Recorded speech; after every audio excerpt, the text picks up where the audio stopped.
Good evening. Welcome to TDM Talk Show. Australia has a strong commercial presence in Macau, particularly in the casino and entertainment industries. People-to-people links between Macau and Australia are also growing. Earlier this month, the Australian Chamber of Commerce in Macau has announced its official establishment that would help to further the interests of Australians and Australian-connected people in the city. We're now joined by two of its founding members to talk more about AusCham Macau. Let's welcome its chairman, Patrick Liu, and AusCham's vice chairman, Andrew Scott. Good evening, gentlemen. Thank you for having me. So, first of all, let's talk about establishing a separate or independent Chamber of Commerce in Macau. Okay. The reason for having a separate Chamber of Commerce in Macau is to serve different interests, different members' priorities when we compare with Macau and Hong Kong. And of course, I mean, after the liberalization of the gaming industry since 2000, there's a lot of changes in Macau. And of course, Macau focuses on gaming industry, whereas Hong Kong focuses on something else, which is a different thing. Right. And the founding members, kindly talk about the founding members first, Andrew. Well, there's 7 of us at the beginning, or actually 5 at the very beginning, and another 2 came on a little bit later.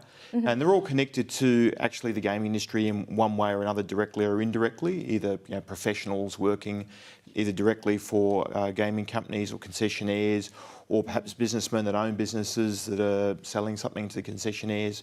I guess it's unsurprising given that Macau is the world's biggest gaming hub. Gaming hub? Mm. Yes, and as of December 2018, there were 194 Australian non-resident workers here in the SAR. But do you have the data for the number of Australians living and working here in Macau? Actually, nobody knows the exact number of Australians working in Macau because they don't have to register anywhere. But we've been talking to the Consulate General of Hong Kong that has responsibility for Macau.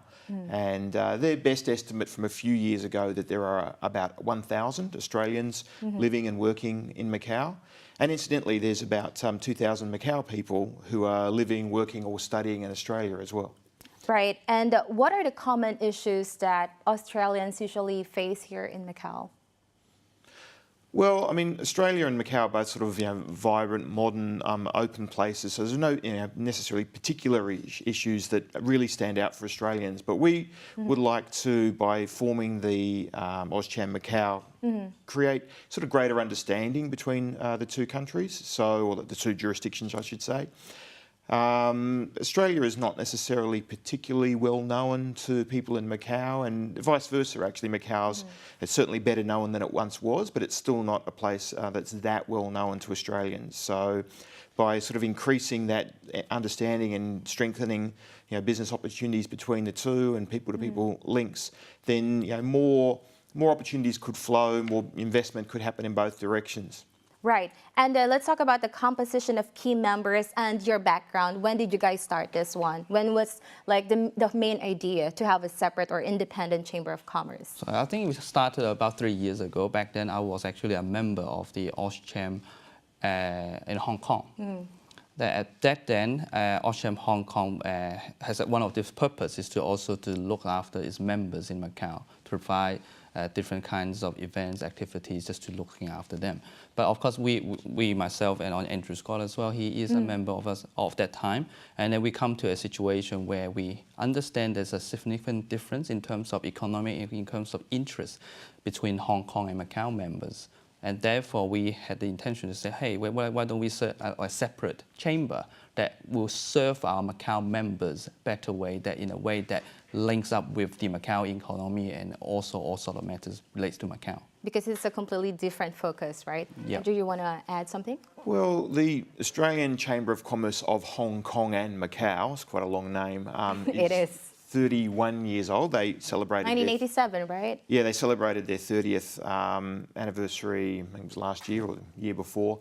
And the grand majority of its membership was obviously in Hong Kong, not in Macau. And their head office was based in Hong Kong, and their whole secretariat and board were pretty much Hong Kong people. So, to begin with, it kind of made sense. But as Macau sort of evolved and matured, and there is quite a nice little strong Australian community here in Macau, just sort of the need became apparent. The Australian Chamber of Commerce of Hong Kong and Macau had a committee, a subcommittee called the Macau Business The Macau Network. Business Network.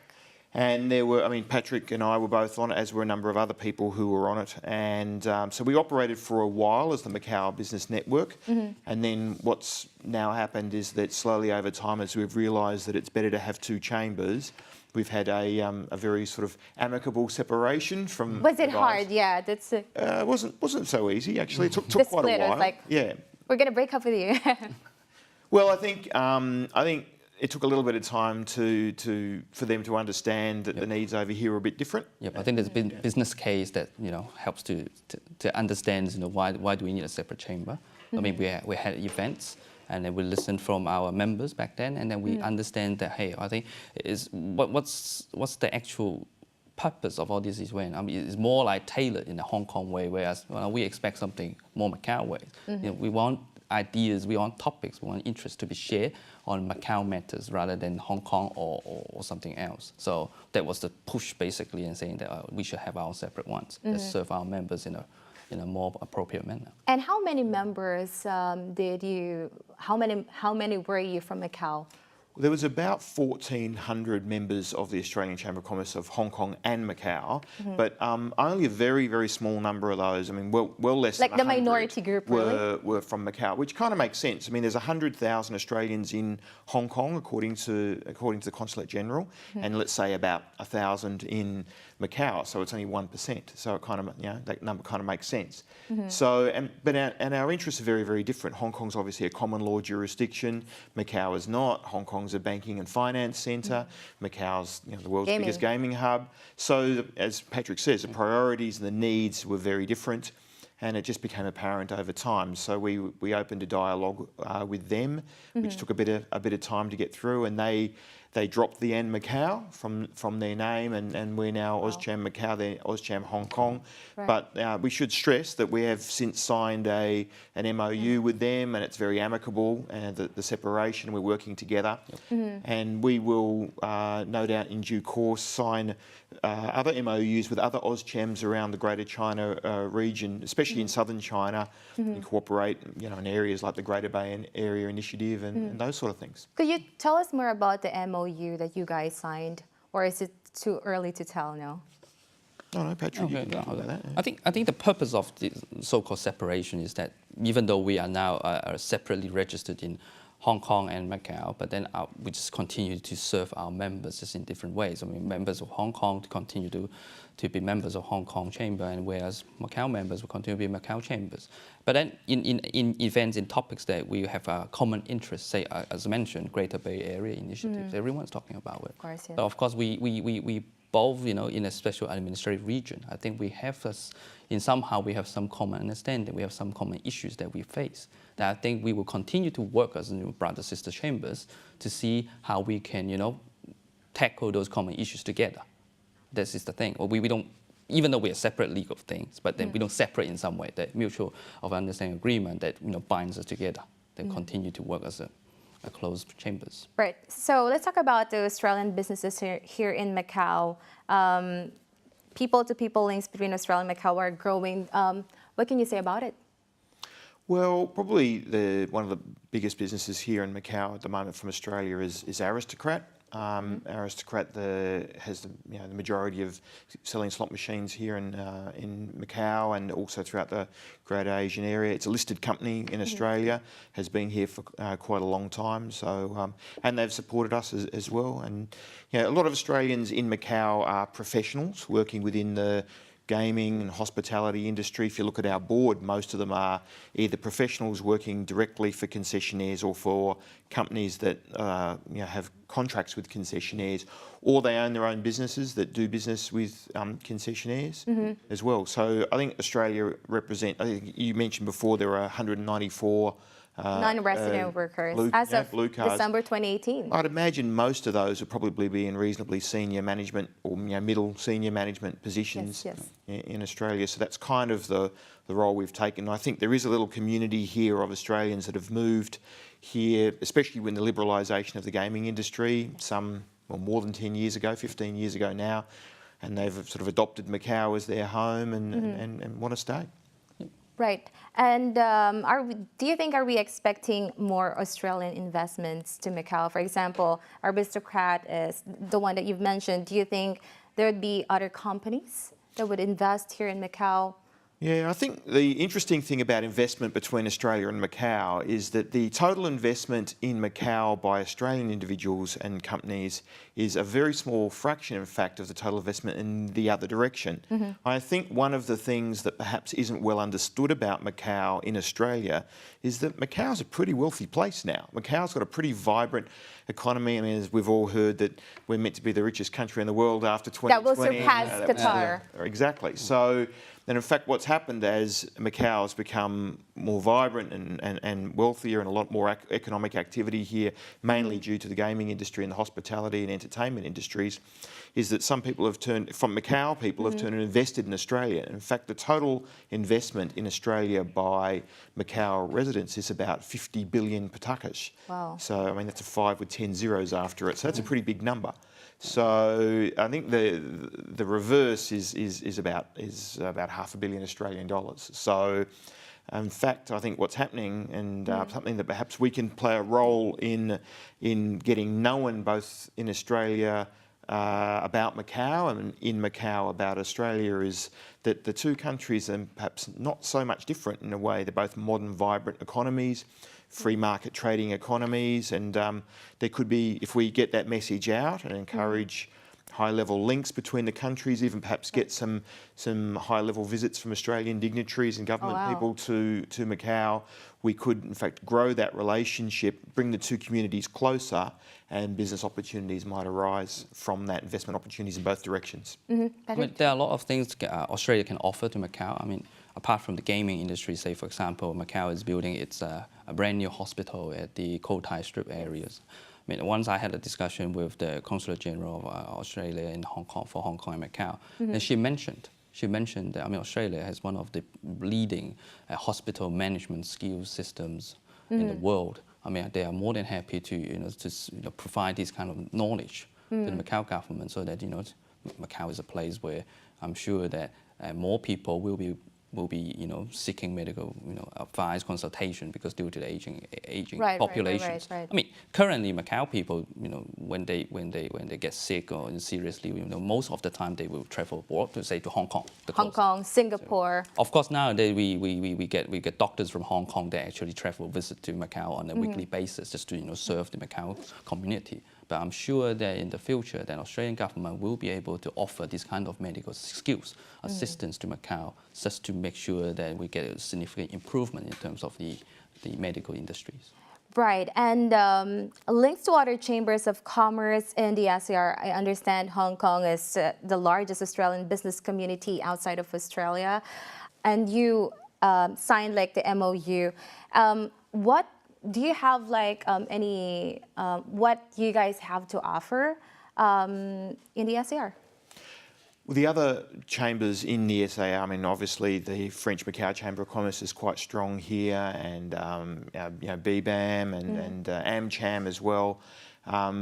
We had them all along to our launch event last Saturday, and we were all invited, and we're actually keen to join the interchamber as well between the chambers. So, I mean, both Patrick and I and the other members of the board have been to many of their events over the years, of course, as just being professionals and businessmen in Macau, and we're all, people that have come to visit Macau and come into Macau, so it's quite a close community of sort of, senior professionals in Macau. So yeah, we'll have very close relationships with the other chambers of commerce in Macau from other countries.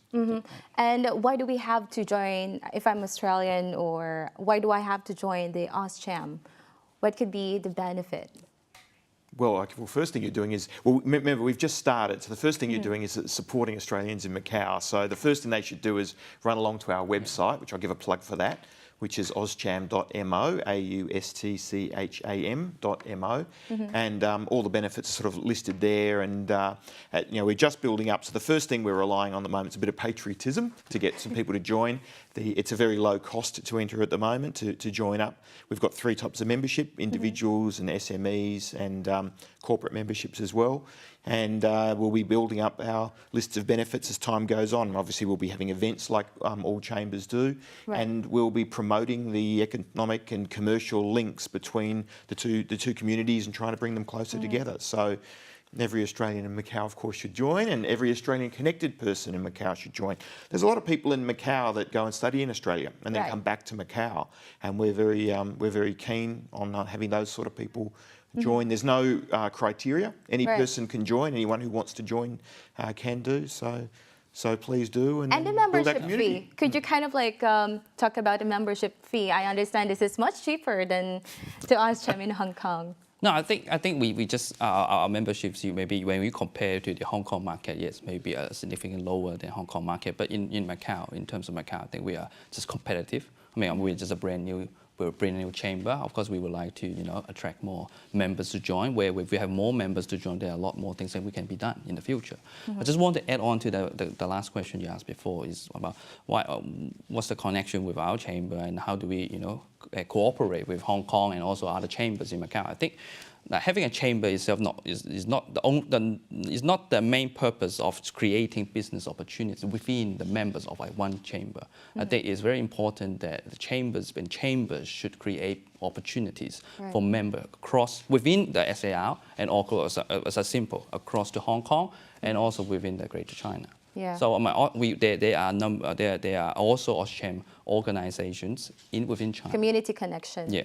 So we are also working on that. Just want to allowing our members to have a reach to further places, not only Hong Kong but within the Greater China. Right. And key Australian people in Macau. There are a lot of Australians in Macau, to be honest. I think that these are working in different industries, from gaming, hospitalities, and maybe banking sectors, everything as well. I think for me, I'm not in a position to name one or two, just because there's just many. But allow me, because our aim of the event and the launch of the chamber, everything is just to, first of all, locate all these Australians in Macau. Once we have that, we build a database that we know. Which is not easy, right? Or is it easy because the best way to get Australians is to have social events. So like our barbecue on Saturday. So that's why you had that. Well, it's also important to, when you're living in a country that is not where you were originally from, sometimes you pine a little bit for your home country a little bit. So it's good and it's nice to meet. I mean, if you're a Victorian and you meet somebody from Western Australia and Australia, you kind of don't like each other. But if you meet each other in London, you love each other. The further away you are from home, the more you kind of want to feel a little piece of it sometimes.